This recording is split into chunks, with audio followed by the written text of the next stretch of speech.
નમસ્કાર વિદ્યાર્થી મિત્રો. ધોરણ 10 સંસ્કૃત નાટ્ય 4 જનાર્દનસ્ય પશ્ચિમ સંદેશઃ એટલે કે શ્રી કૃષ્ણનો અંતિમ સંદેશ. પશ્ચિમ એટલે કે અંતિમ, છેલ્લો. જનાર્દનસ્ય પશ્ચિમ સંદેશ. પહેલાં તો આ પાઠ વિશે આપણે થોડું જાણી લઈએ. આ પાઠની અંદર તમને કોઈ પણ કવિ હોય એ કવિ પોતાની કાલ્પનિકતાને પોતાના નાટકમાં લાવવા માટે એ આપણા મહાકાવ્યોનો ઉપયોગ કરે છે. મહાકાવ્યોમાં રામાયણ અને મહાભારતનો સમાવેશ થાય છે. એ મોટા આપણા મહાકાવ્યો છે.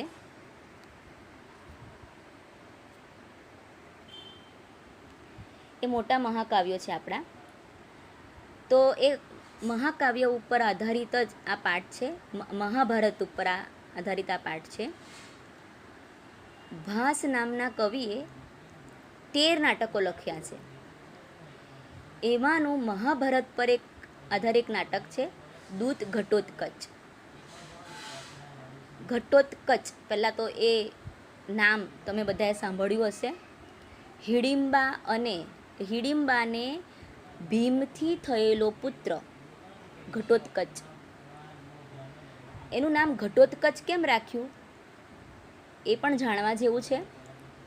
ઘટ એટલે ઘડો, ઉત્કચ એટલે માથું. એનું માથું ઘડા જેવું હતું અને વાળ વિહોણું હતું, એટલે એનું નામ ઘટોત્કચ રાખવામાં આવ્યું છે.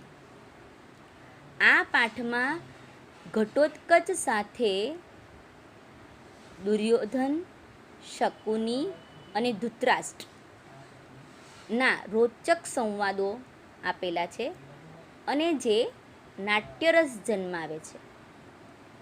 અહીં ભાસે એવો પ્રયત્ન કર્યો છે કે રાક્ષસી પુત્ર ઘટોત્કચ નો ઉપયોગ કરીને દુર્યોધનને રાક્ષસીય વૃત્તિ આચરતો દેખાડવામાં આવેલો છે. એટલે કે એમ કહેવાય છે કે ઘટોત્કચ છે એ રાક્ષસીનો પુત્ર હતો, છતાં એ માનવીય વૃત્તિ આચરે છે.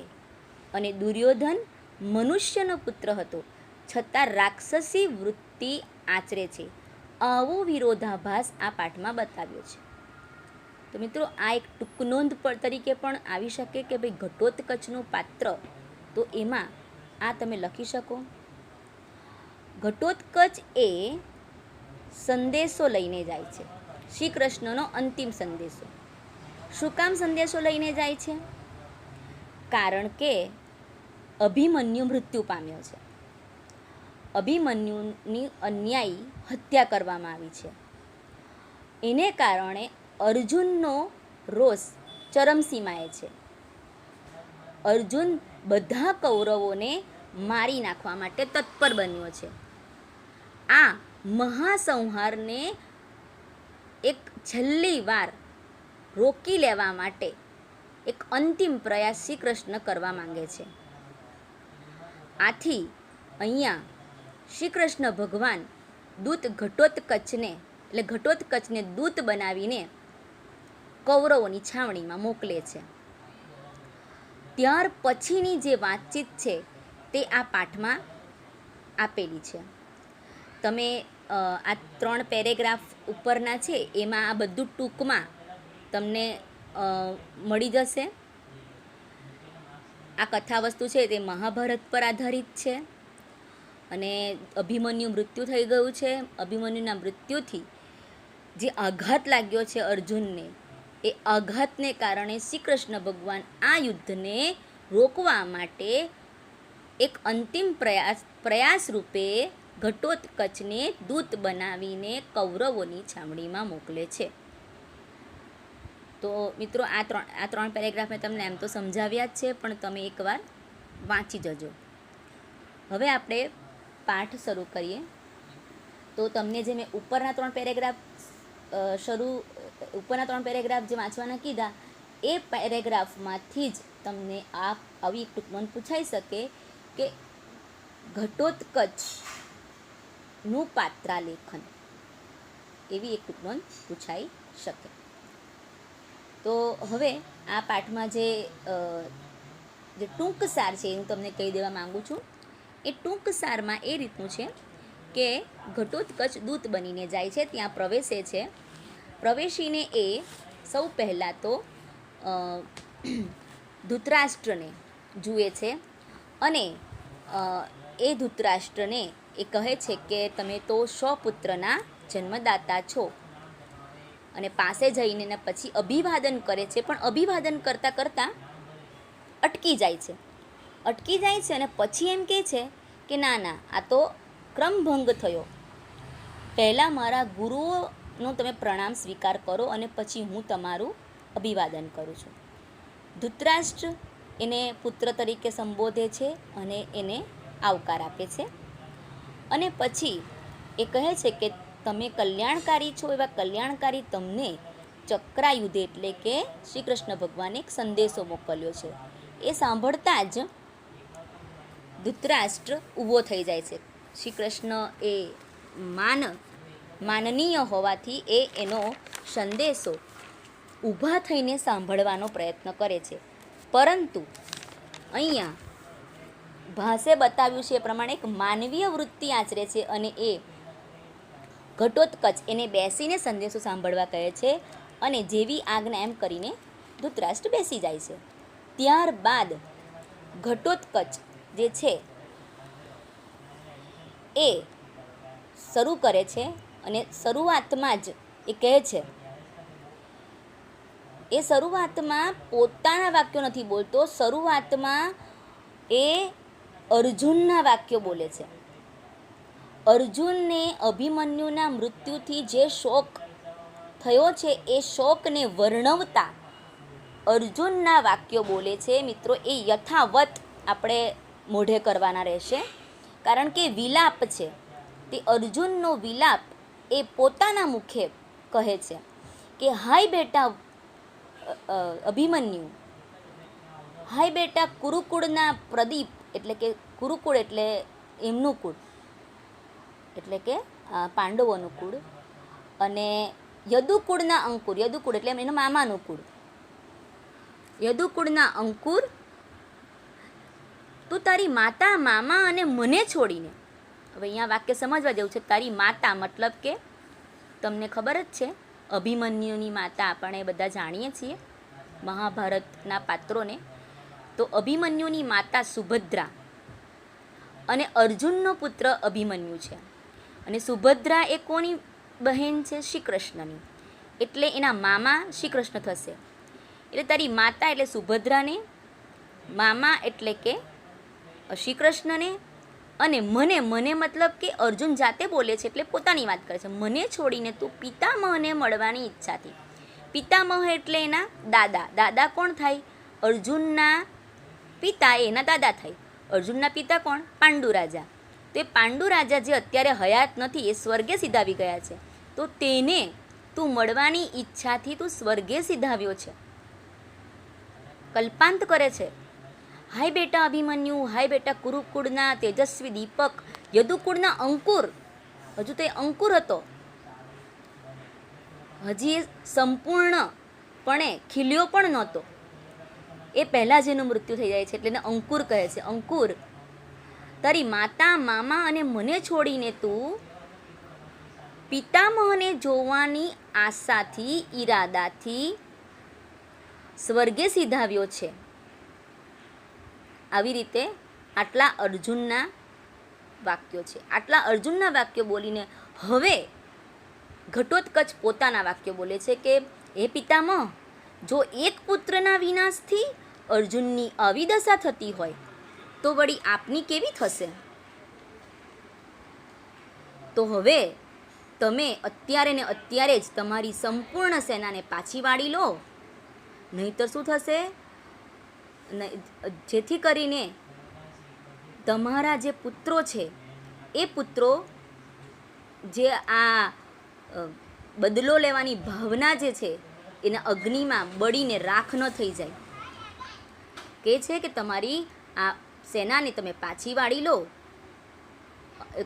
નહીતર પુત્રના શોકથી ઊભા થયેલા અગ્નિ ભવિષ્યની માફક તમારા પ્રાણોને બાળી ન નાખે, એના પ્રાણરૂપ પુત્રોને બાળી ન નાખે.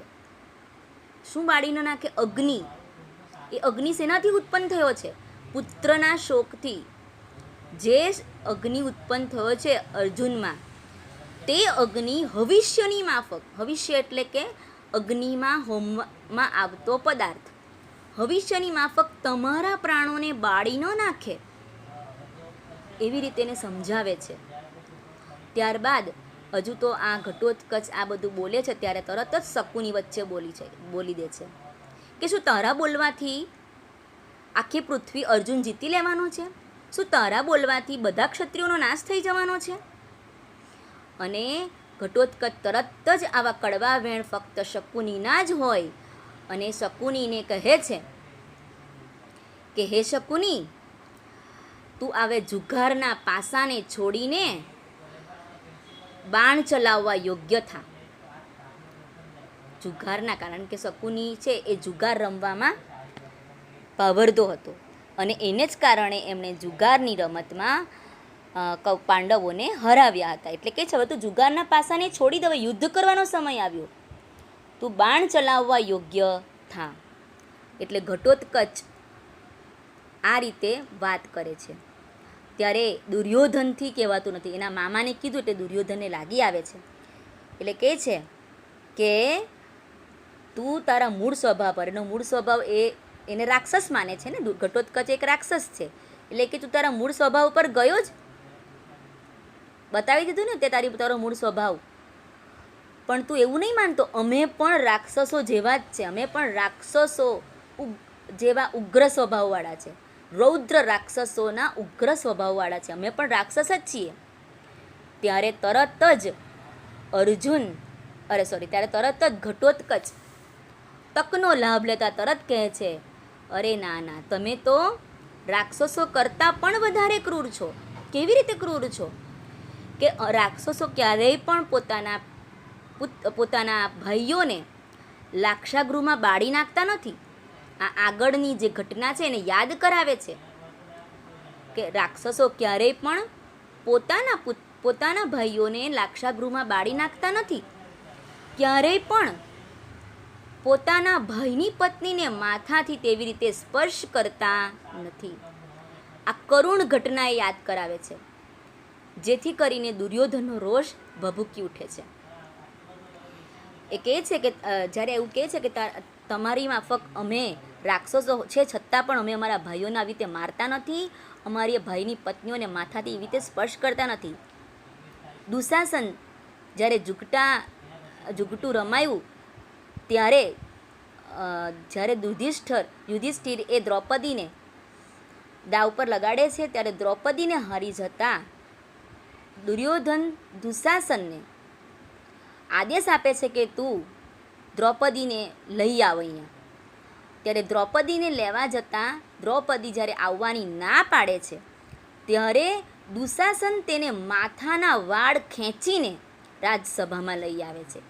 એવું ખરાબ કૃત્ય, દુષ્કૃત્ય દુશાસન આચરે છે, એની યાદ અપાવવા માટે અહીંયા ઘટોત્કચ આવા શબ્દો વાપરે છે કે અમે ભલે રાક્ષસો છીએ પણ રાક્ષસો ક્યારેય આવું કરતા નથી. અને ત્યારબાદ જ્યારે આવું કહે છે ઘટોત્કચ જ્યારે આવું કહે છે, ત્યારે ઘટોત્કચના આવા વચન સાંભળીને દુર્યોધન એને પડકાર ફેંકે છે. એમ કહે છે કે તું દૂત બનીને આવ્યો છે, યુદ્ધ કરવા નથી આવ્યો, તું યુદ્ધ કરવા આવ્યો નથી, તું તો દૂત તરીકે આવ્યો છે. તું સંદેશો લઈને જા, કારણ કે અમે દૂતને હણનારા નથી. એનો મતલબ કે જો તું વધારે બોલશે તો અમે તને મારી નાખશું. એટલે ઘટોત્કચ અહીં પોતાનું પરાક્રમ દર્શાવતા કહે છે, જો એમ હોય ને તો હું દૂત નથી, ચાલો મારા પર પ્રહાર કરો, બધા ભેગા થઈને મારા પર પ્રહાર કરો. તમે જો દૂતને ન મારી શકતા હોય તો કંઈ નહીં, હું દૂત નથી એવું વિચારી લો અને મારા પર પ્રહાર કરો એમ કહે છે. ત્યારે ઘટોત્કચના આવા વચનો સાંભળીને બધા ઊભા થઈ જાય છે. રાજસભામાં બધા ઊભા થઈ જાય છે અને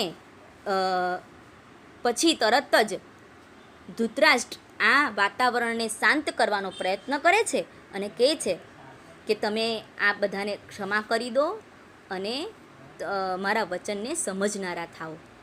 અને ત્યારે અંતિમ સંદેશ કહે છે, જે કૃષ્ણ ભગવાને કીધેલું એ કૃષ્ણ ભગવાનનો અંતિમ સંદેશો અહીં ધૃતરાષ્ટ્રને, શકુનીને અને દુર્યોધનને શ્રી કૃષ્ણ ભગવાનનો અંતિમ સંદેશ ઘટોત્કચ કહે છે. એ કયો છે?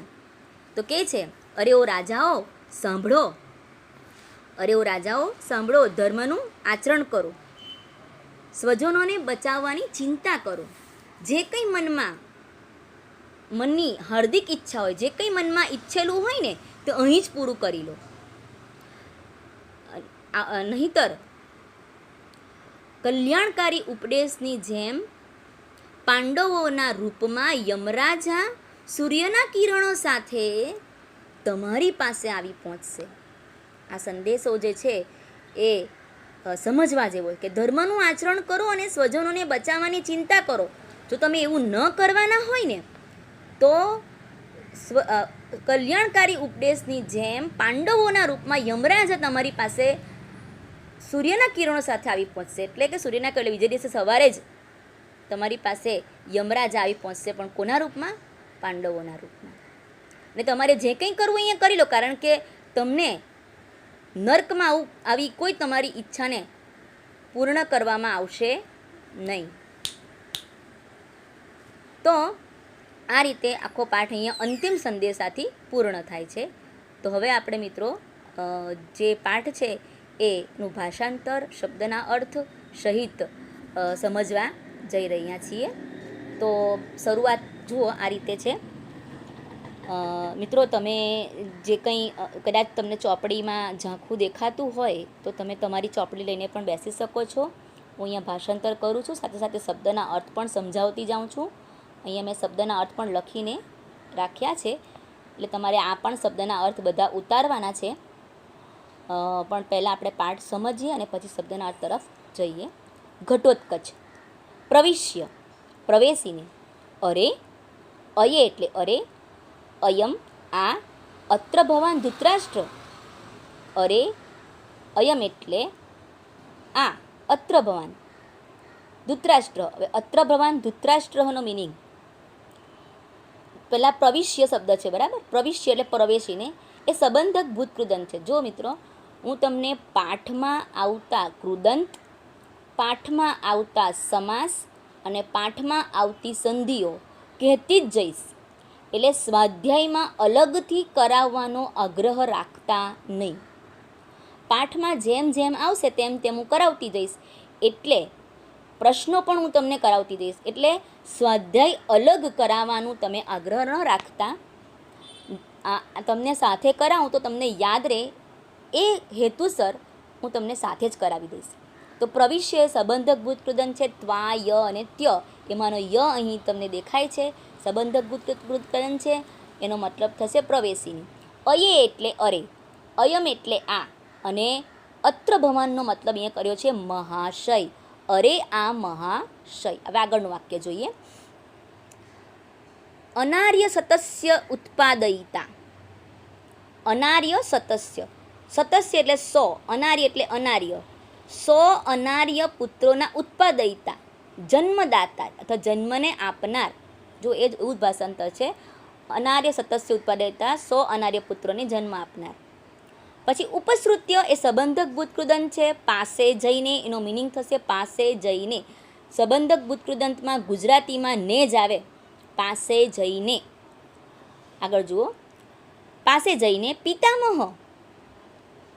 પછી જુઓ, અભિવાદયે ઘટોત્ક, અધૂરું છે વાક્ય. હું અભિવાદન કરું છું ઘટોત્ક. જો પિતામહ અભિવાદય ઘટોત્ક, અભિવાદન કરું છું હું, ઘટોત્ક અટકી જાય છે. ઇતિ અર્ધોક્તે, ઇતિ પ્લસ અર્ધોક્તે, ઇતિ અર્ધોક્તેનો સંધિ થશે ઇતિ પ્લસ અર્ધોક્તે, એમ અડધું બોલીને ન અયમ અક્રમઃ, ના ના આ ક્રમભંગ છે. અક્રમઃ એટલે ક્રમભંગ છે. યુધિષ્ઠિર આદય પ્લસ ચ સંધિ છે અહીંયા, જોજો, ના ના આ ક્રમભંગ છે. યુધિષ્ઠિર આદય પ્લસ ચ, તમને સંધિના નિયમ મેં શીખવાડેલા છે. જ્યારે વિસર્ગ પછી ચ કે છ આવે તો શરણાઈનો શ કરવાનો વિસર્ગનો. તો અહીંયા શરણાઈનો શ તમને દેખાશે, જુઓ, યુધિષ્ઠિરાદયશ્ચ. યુધિષ્ઠિર વગેરે મેં ગુરવઃ, મારા ગુરુઓ. પછી જુઓ આગળ જોઈએ, અહીંયા જો, ના ના ક્રમભંગ છે. યુધિષ્ઠિર વગેરે મારા ગુરુઓ ભવંતમ પ્લસ અભિવાદયતી, આપનું અભિવાદન કરે છે. પશ્ચાત પછી ઘટોત્કચ પ્લસ અહમ સંધિ છે અહીંયા, અભિવાદયે અભિવાદન કરું છું, પછી હું ઘટોત્કચ અભિવાદન કરું છું. જો સંધિ આવી રીતે છે, ઘટોત્કચ પ્લસ અહમ. કયો નિયમ છે? જો વિસર્ગ પહેલાં અ હોય અને વિસર્ગ પછી પણ અ હોય તો વિસર્ગનો ઓ થાય અને અનો અવગ્રહ થાય. આ નિયમ જો તમને આ શબ્દમાં દેખાશે, ઘટોત્કચોહમ દેખાયો? તો જુઓ, પછી ઘટોત્કચ અહમ અભિવાદય, હું ઘટોત્કચ અભિવાદન કરું છું. એહી એહી પુત્ર, આવ આવ બેટા, એ બેઠું જ વાક્ય છે ત્યાં, એ જોઈ લઈએ. એહી એહી પુત્ર, આવ આવ બેટા. અહો ખલુ અત્ર ભવાન કલ્યાણ, જો અહીંયા, અહો અરે, ખલુ ખરેખર, અત્ર ભવાન આ મહાશય, કલ્યાણ કલ્યાણકારી છે. ખરેખર આ મહાશય કેવા છે? કલ્યાણકારી છે. જો ભાષાંતર જોવું હોય તો અહીંયા અહો ખરેખર આપ શ્રી, આપ શ્રી પણ ચાલે, આ મહાશય પણ ચાલે, કલ્યાણકારી છો. ખરેખર આપ શ્રી કલ્યાણકારી છો. પછી આગળની લીટી જોઈએ, કલ્યાણ નામ પ્રસૂતિમ પિતામહમ પ્લસ આહ ભગવાન ચક્રાયુધ, કલ્યાણકારી વસ્તુઓને જન્મ આપનારા પિતામહને આહ કહ્યું છે ભગવાન ચક્રાયુધ. એટલે પહેલાં અહીંયા ભગવાન ચક્રાયુધ શબ્દ લેવાશે. ભગવાન ચક્રાયુધે કલ્યાણકારી વસ્તુઓને ઉત્પન્ન કરનારા પિતામહને કહ્યું છે. તમારે આને વ્યવસ્થિત જોવું હોય તો આ રીતે જોઈ શકાશે. જુઓ અહીંયા, જુઓ, ભગવાન ચક્રાયુધ, ત્યાંથી જુઓ, ભગવાન ચક્રાયુધે કલ્યાણાનામ પ્રસૂતિમ, કલ્યાણકારી વસ્તુઓને ઉત્પન્ન કરનારા પિતામહમ આહ, પિતામહને કહ્યું છે. આહનો મતલબ કહ્યું છે. પછી છે આગળ જુઓ, આસનાત ઉત્થાય, આસન પરથી ઊભા થઈને, ઉત્થાય એ કૃદંત છે. ઉત્થાય એ કૃદંત છે, સંબંધક ભૂતકૃદંત. હવે અહીં એક શબ્દ આવ્યો ચક્રાયુધ. ચક્રાયુધ છે ને, ત્યાં પર જો મેં રેડ પેન કરેલી છે, મતલબ કે એ છે ને સમાસ છે, એટલે મેં રેડ પેન કરેલી છે. ચક્રાયુધ સમાસ છે. મિત્રો જરા સમાસમાં ફ્લેશબેકમાં જાઓ, સમાસ મેં તમને શીખવેલા છે. ચક્ર જેનું આયુધ છે તે, આ બંને શબ્દ મળીને ચક્રાયુધ બોલો ત્યારે તમને કઈ વ્યક્તિનો વિચાર આવે છે? જેની પાસે ચક્ર હતું એવો કયો વ્યક્તિ? તો ભગવાન શ્રી કૃષ્ણનું આ વિશેષણ છે. બંને શબ્દના વિશેષણ છે, એટલે આ બહુવ્રીહી સમાસ થશે. એવી રીતે ધૃતરાષ્ટ્ર પણ બોલે છે ને, ધૃતરાષ્ટ્ર કહે છે આવો પુત્ર, તો ધૃતરાષ્ટ્ર પણ સમાસ છે. કયો સમાસ છે? એ જ બહુવ્રીહી, જેણે રાષ્ટ્રને ધારણ કર્યું છે તે. એટલે આ બંને સમાસ મિત્રો બહુવ્રીહી થશે. ચલો હવે આગળ જોઈએ, કલ્યાણકારી વસ્તુને ઉત્પન્ન કરનારા પિતામહમ આહ, પિતામહને કહ્યું છે. આગળ આસનાત ઉત્થાય, આસન પરથી ઊભા થઈને, ઉત્થાય એટલે ઊભા થઈને. હવે આગળ જુઓ, કિમ આજ્ઞાપયતી ભગવાન ચક્રાયુધ, કિમ એટલે સી, આજ્ઞાપયતી એટલે આજ્ઞા છે. ભગવાન ચક્રાયુધ, ભગવાન ચક્રાયુધની શી આજ્ઞા છે? ભગવાન ચક્રાયુધ શું આજ્ઞા આપે છે અથવા શું આજ્ઞા છે? કારણ કે આસન પરથી ઊભા થઈને કીધું ને એટલે તરત ઘટોત્કચ કહે છે ન ન ન આસન સ્થેન એવ, ના ના ના, આસન પર બેસીને જ ભવતા આપે શ્રોતવ્ય સાંભળવો જોઈએ જનાર્દનસ્ય સંદેશ, જનાર્દનનો સંદેશ. તો જરા આપણે એના શબ્દનાથ પણ જોઈ લઈએ. જુઓ, ભગવાન ચક્રાયુધ કિમ આજ્ઞાપયતિ, એ વાક્ય ભગવાન ચક્રાયુધ કિમ આજ્ઞાપયતિ, ભગવાન ચક્રાયુધે ભગવાન ચક્રાયુધની શી આજ્ઞા આપી છે? પછી ન ન ન, ના ના ના, આસન સ્થેન એવ ભવતા, આસન પર બેઠેલા જ આપે, અહીંયા આપે શબ્દ છે, બેઠેલા જ પછી આપે શબ્દ છે, આપે જનાર્દનસ્ય સંદેશ, જનાર્દનનો સંદેશ શ્રોતવ્ય સાંભળવો જોઈએ. હવે શ્રોતવ્ય એ કૃદંત છે. યહ યૌ યમ યાની યાહા આવે તો વિદ્યર કૃદંત થાય, અને આગળ તવ્ય પણ છે. તવ્ય છે અને ય એકલો નથી, એની આગળ યહ લાગ્યું છે એટલે એ કયું કૃદંત થશે? વિદ્યર્થ કર્મણી કૃદંત. ચાલો સાંભળવો જોઈએ. આટલું એક બોલે છે, પછી શું થાય છે જુઓ. સાંભળવો જોઈએ. યદા આજ્ઞાપયતિ ભગવાન ચક્રાયુધ, જેવી ભગવાન ચક્રાયુધની આજ્ઞા, ઉપવિશતી બેસી જાય છે. જેવી ભગવાન ચક્રાયુધની આજ્ઞા, એમ કરીને ઉપવિશતીનો મતલબ થાય બેસી જાય છે. ખ્યાલ આવી ગયો આટલા વાક્યોમાં? ચલો હવે આગળ જઈએ. પિતામહ શ્રૂયતામ, પિતામહ સાંભળો. હા વત્સ, હાય બેટા. હવે પિતામહ સાંભળો એમ કરીને બેઠા કોના વાક્યો બોલે છે? અહીંથી અર્જુનના વાક્યો ચાલુ થાય છે. આ વાક્યો અર્જુનના છે, પણ ઘટોત્કચ બોલે છે. હાય બેટા અભિમન્યુ, કારણ કે ઘટોત્કચનો પુત્ર નથી, એ તો અર્જુનનો પુત્ર છે, એટલે આ વાક્યો અર્જુનના છે. હાય બેટા અભિમન્યુ, હાય બેટા કુરુકુલ પ્રદીપ, કુરુકુળના તેજસ્વી દીપક. હાય બેટા યદુકુલ પ્રવાલ, યદુકુળના અંકુર. તવ જનની માતુલ મમ આપી, તારી માતા, માતુલ એટલે મામા, મામપી મને પણ પરિત્યજ્ય છોડીને, પિતામહમ પિતામહને, દ્રષ્ટુમ જોવાની, આશયા આશાથી, સ્વર્ગમ પ્લસ અભિગત પ્લસ અસી તું સ્વર્ગે સીધાવ્યો છે.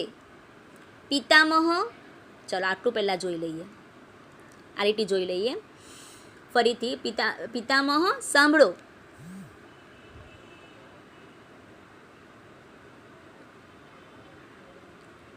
પિતામહ સાંભળો.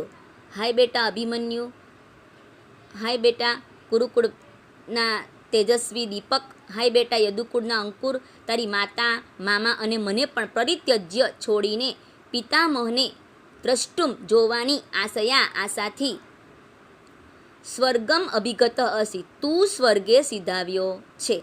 તો આપણે જરા શબ્દના અર્થમાં જોઈ લઈએ. જુઓ, હા વત્સ અભિમન્યુ, હાય બેટા અભિમન્યુ. હા વત્સ કુરુકુલ પ્રદીપ, હાય બેટા કુરુકુળના તેજસ્વી દીપક.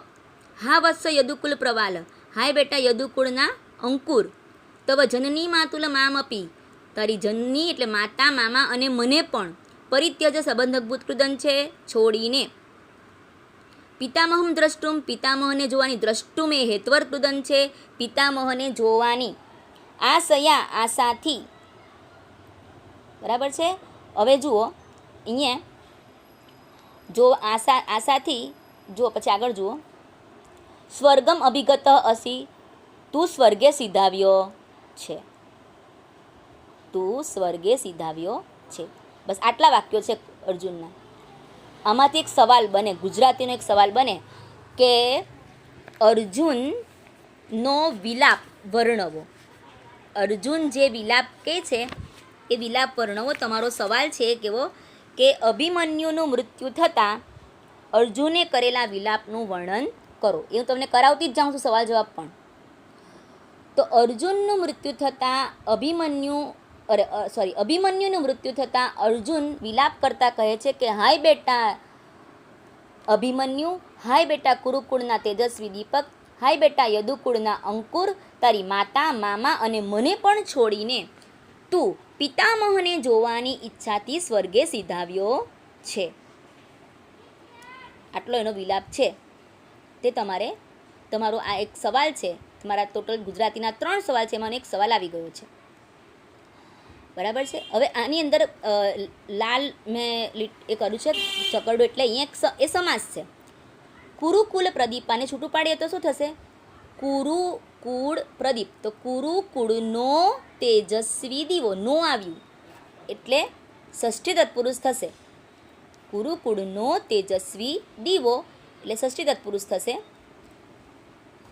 હવે અહીંયા એક બીજી વાત એ છે કે તમને કદાચ સંસ્કૃતમાં પણ તમને સવાલ આવે છે, તો સંસ્કૃતનો પણ એક સવાલ અહીંયા બની શકે એવો છે કે સવાલ એવો છે કે અભિમન્યુ કમ દ્રષ્ટુમ સ્વર્ગમ અભિગત. અભિમન્યુ કમ દ્રષ્ટુમ, કોને જોવા માટે સ્વર્ગે સીધાવ્યો છે? તો અહીંયા જવાબ તમને ચોખ્ખો દેખાશે. કમ દ્રષ્ટુમ પિતામહમ દ્રષ્ટુમ.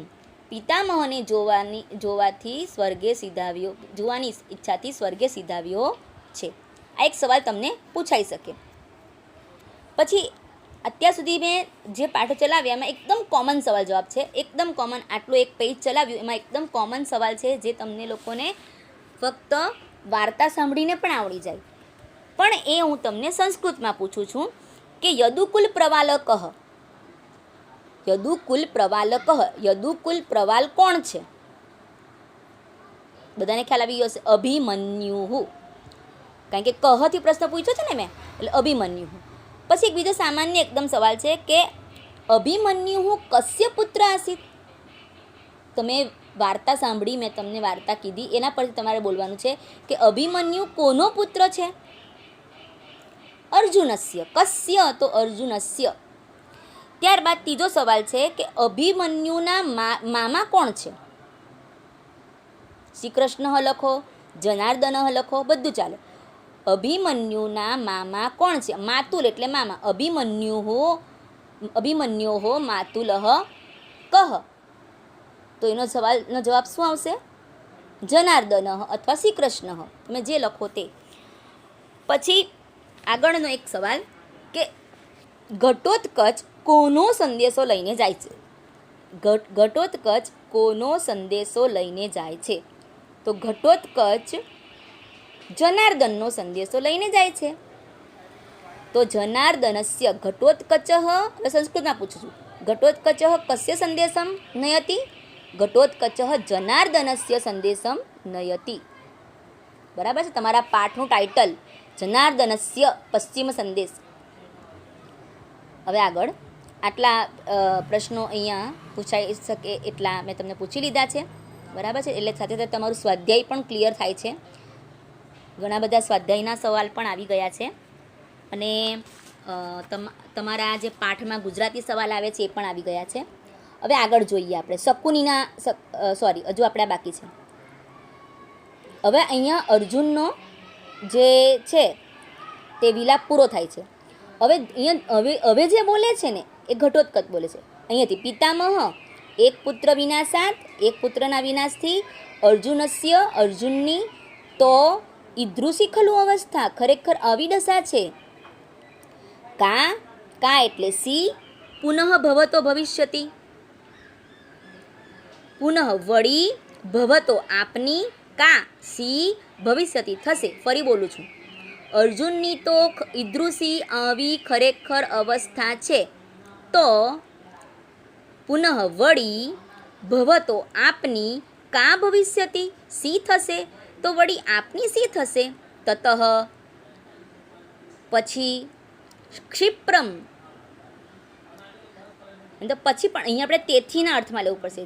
તેથી ક્ષિપ્રમ ઝડપથી, ઇદાનીમ અત્યારે, આત્મબલાધાનમ એટલે કે તમારી સંપૂર્ણ સેના. આત્મબલ પોતાનું બળ છે કયું હોય? સેના.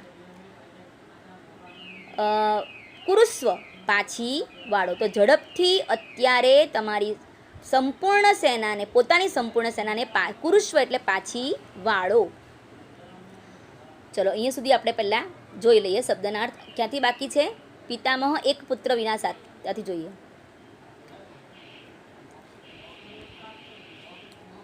એક પુત્ર વિનાશાત, એક પુત્રના વિનાશથી અર્જુનસ્ય અર્જુનની તાવત તો ઈદૃશી ખલુ અવસ્થા, ખરેખર આવી દશા છે, આવી સ્થિતિ છે. કા પુનઃ ભવતઃ ભવિષ્યતિ, તો વળી જો હવે કા પુનઃ ભવતઃ ભવિષ્યતિ, આ આખી સંધિ છે. અહીંયા જુઓ, પુનઃ એટલે વળી, ભવતઃ એટલે આપની, કા એટલે સી અને ભવિષ્યતિ એટલે થશે. તો વળી આપની સી થશે, મતલબ આ શબ્દો ગોઠવવાના છે. પહેલાં પુનઃ ભવતઃ કા ભવિષ્યતિ, વળી આપની સી થશે. તતઃ એટલે તો, ઝડપથી, ઇદાનીમ એટલે અત્યારે, આત્મબલાધાનામાં એટલે પોતાના પક્ષની સંપૂર્ણ સેનાને, કુરુષ્વ એટલે પાછી વાળી લો. ચલો હવે આના પરથી તમને મેં અંડરલાઇન કરેલી એક શબ્દ દેખાતો હશે, અભિગતઃ. અભિગતઃ એ જે શબ્દ છે એ છે કૃદંત છે, એ કૃદંત છે. તો કૃદંતમાં તમને યાદ હશે તહ, તા અને તમ, એ તહ, તા અને તમ એ કર્મણી કૃદંત થાય. તો અહીંયા તહ આપેલો છે એટલે કર્મણી કૃદંત થશે. આ તહ, તા, તમ કર્મણી કૃદંત, વત, વતી, વાન કર્તય કૃદંત, ત્વાયત્ય સંબંધક ભૂત કૃદંત, તુમ હેત્વર કૃદંત, યહ, યૌ, યમ, યાની, યાહા, યા, એ આની આગળ જો તવ્ય અને અન્ય લાગ્યો હોય તો એ વિધ્યર્થ કર્મણી કૃદંત થશે. આ બધા કૃદંત હું પાછી બોલી ગઈ.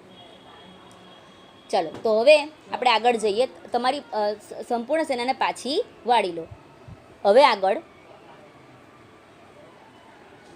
જુઓ, અહીંયા હવે છેલ્લો લીટી છે, યથા તે પુત્ર શોક સમુત્થિતો અગ્નિન દહેત પ્રાણમયમ હવિરીતિ.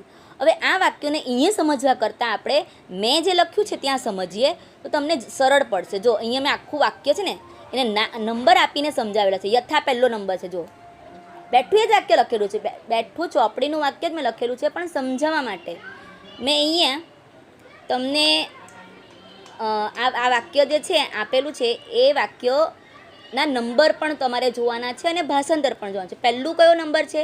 યથા. યથા એટલે જેથી, જેથી પુત્ર શોક સમુત્થિત બીજો નંબર છે. પુત્રના શોકથી સમુત્થિત એટલે ઊભો થયેલો, અગ્નિ એટલે અગ્નિ, બરાબર છે. પહેલો આવ્યો યથા, જેથી પુત્ર શોક સમુત્થિત અગ્નિ, પુત્રના શોકથી ઊભો થયેલો અગ્નિ. પછી 3 નંબર કોને આપ્યો છે? હવિરીતિને આપ્યો છે. જુઓ છેલ્લો શબ્દ છે હવિરીતિ, ભવિષ્યની જેમ. પછી શબ્દ કયો? 3, પછી 4 શબ્દ છે તે, દેખાય છે તે શબ્દ એ 4 આપેલો છે. જુઓ 4, તે, તમારા, પ્રાણમયમને 5 આપ્યો છે, પ્રાણોને, ન દહેત બાળી ન નાખે. જો ફરી જરા ક્લોઝ કરીને બતાવો, યથા જેથી પુત્ર શોક સમુત્થિત અગ્નિ, પુત્રના શોકથી ઊભો થયેલો અગ્નિ, એક જ મિનિટ, પુત્રના શોકથી ઊભો થયેલો અગ્નિ, એક જ સોરી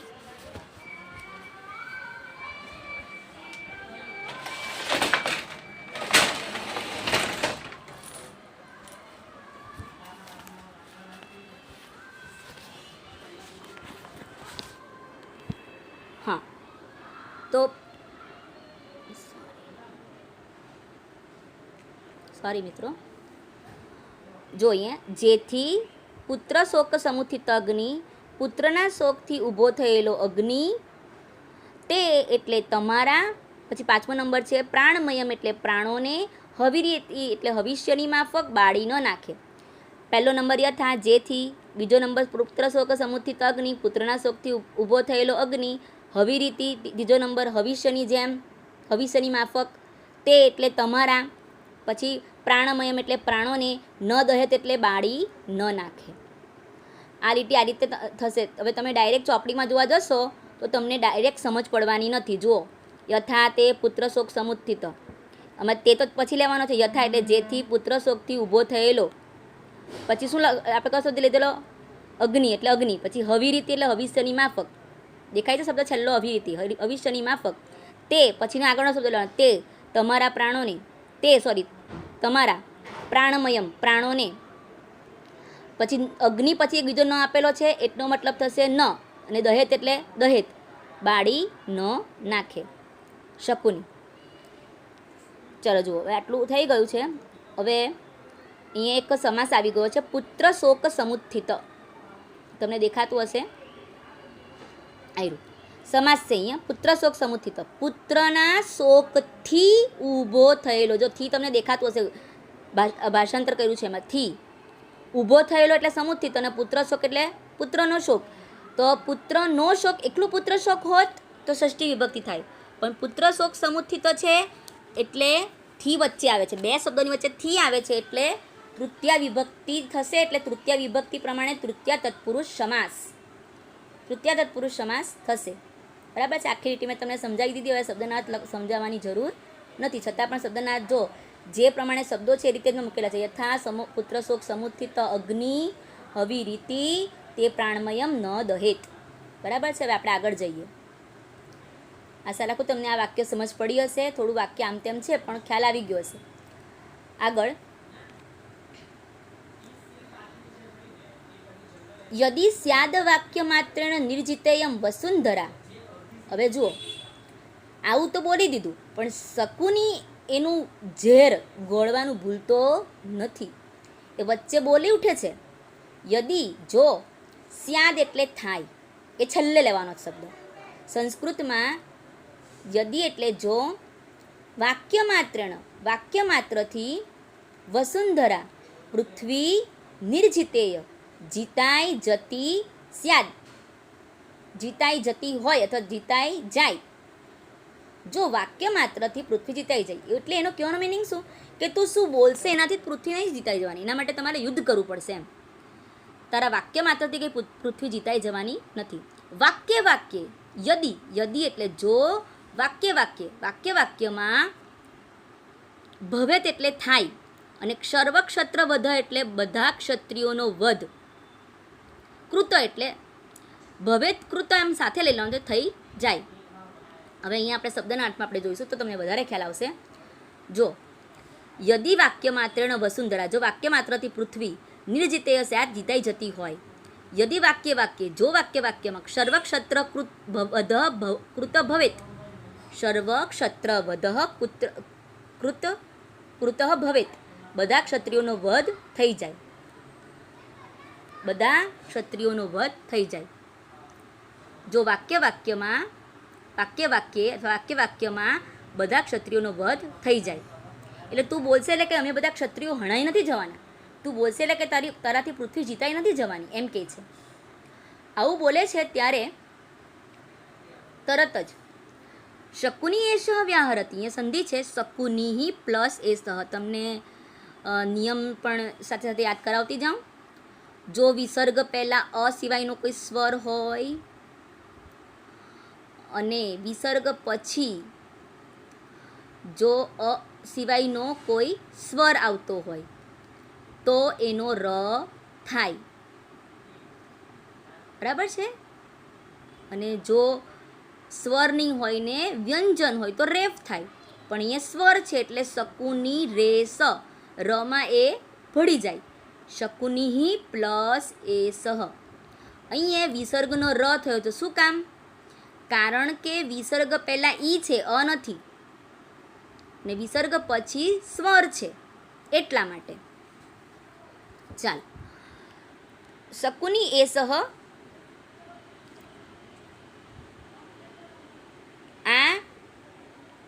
આ શકુની વ્યાહરતી બોલે છે, આ શકુની બોલે છે. ભો શકુને, અરે ઓ શકુની, અક્ષાન વિમુચ્ય, અક્ષાન પાસાઓને, વિમુચ્ય સંધિ છે, અરે સોરી કૃદંત છે, પાસાઓને વિમુચ્ય છોડીને, બાણ યોગ્ય ભવ, બાણ ચલાવવા યોગ્ય થા. પાસાઓને છોડીને બાણ ચલાવવા યોગ્ય થા. ભો ભો પ્રકૃતિગત, અરે ઓ મૂળ સ્વભાવ પર ગયો. આવું કોણ બોલે છે? દુર્યોધન બોલે છે. કારણ કે આ ધૃતરાષ્ટ્રે કીધું ને એવું કે તું બાણ ચલાવવા યોગ્ય થા, મતલબ એને યુદ્ધની વાત કરીને, એટલે કહે છે કે તું તારા સ્વભાવ પર ગયો. કેમ કે યુદ્ધ કરવું એ અસુરોનો સ્વભાવ હોય છે ને એ રાક્ષસ છે, એની માતા રાક્ષસી છે ને, એટલા માટે એને કહે છે કરે ઓ મૂળ સ્વભાવ પર ગયો. વયમ અપી ખલુ, અમે પણ ખરેખર. રૌદ્રાહા, રૌદ્ર રાક્ષસા, રાક્ષસોના ઉગ્ર એટલે ઉગ્ર સ્વભાવ, એટલે સ્વભાવવાળા છીએ. ખરેખર અમે પણ રૌદ્ર રાક્ષસોના ઉગ્ર સ્વભાવવાળા છીએ. તો અહીંયા આપણે ફરીથી જરા એનું જોઈ લઈએ. અહીંયા આવ્યા છે આપણે શકુની એ સહ, આ શકુની વ્યાહરતી બોલે છે. જો શકુની પ્લસ એ સહ સંધિ છે, સંધિ કરી છે ત્યાં ફૂદડી કરી છે. જોજો બધી જગ્યાએ જ્યાં જ્યાં સંધિ હશે ત્યાં ફૂદડી કરી છે. ભો શકુની, અરે ઓ શકુની. અક્ષાન, પાસાઓને ઝુકટાના પાસાને. વિમુચ્ય, સંબંધભૂત કૃદન, છોડીને. બાણ યોગ્ય ભવ, બાણ યોગ્ય થા. એ ભવ શબ્દ છે. હવે બે વસ્તુ પણ આપણે અહીંયા સાથે આવરી લેવાની છે. અને ભવ એ ક્રિયાપદ છે. ક્રિયાપદ પણ કયા કાળનું ક્રિયાપદ છે? પાછળ કોઈ પણ પ્રકારનું તમને પ્રત્યય આપ્યો નથી, એટલે આજ્ઞાર્થ છે. આની આમ ડેશ તમત તું તામંત, તો ડેશ જે છે તે ભવ છે, કારણ કે કોઈ પણ પ્રત્યય આપ્યો નથી. ભવ એટલે થા. તો આજ્ઞાર્થ મધ્યમ પુરુષ એક વચન રૂપ થશે. તેવી રીતે આપણે આગળ બીજું પણ એક જોયું, દહેત શબ્દ જોયો. જો ઉપર ચોરસ કરેલું છે મેં, દહેત. ઈત પ્રત્યે લાગે છે. વિદ્યાર્થ કૃદંત છે, ઈત પ્રત્યય લાગે છે, એટલે ઈયમ ઈવ ઈમ ઈહી ઈહી ઈતમ ઈત ઈત ઈતામ ઈયુહુ, આ રીતે થશે. તો ઈત જે છે તે અહીંયા છે, તો ઈત શબ્દ એટલે અહીંયા વિદ્યાર્થ કાળ, અરે અન્ય પુરુષ અને એક વચન, આ રીતે થશે, આ રીતે થશે. તો હવે આપણે જોઈશું આગળ. દહેજ શબ્દ આવી ગયો, ભવ શબ્દ આવી ગયો. ચાલો હવે એક વિભક્તિ પણ આવી ગઈ છે.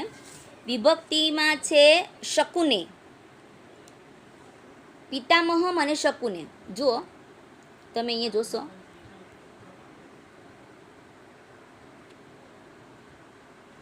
આવ્યું અહીંયા પિતામહમ શબ્દ. જો પિતામહમ એ કઈ વિભક્તિ થઈ? પિતામહ. મ લાગે એટલે બીજી વિભક્તિ એક વચન.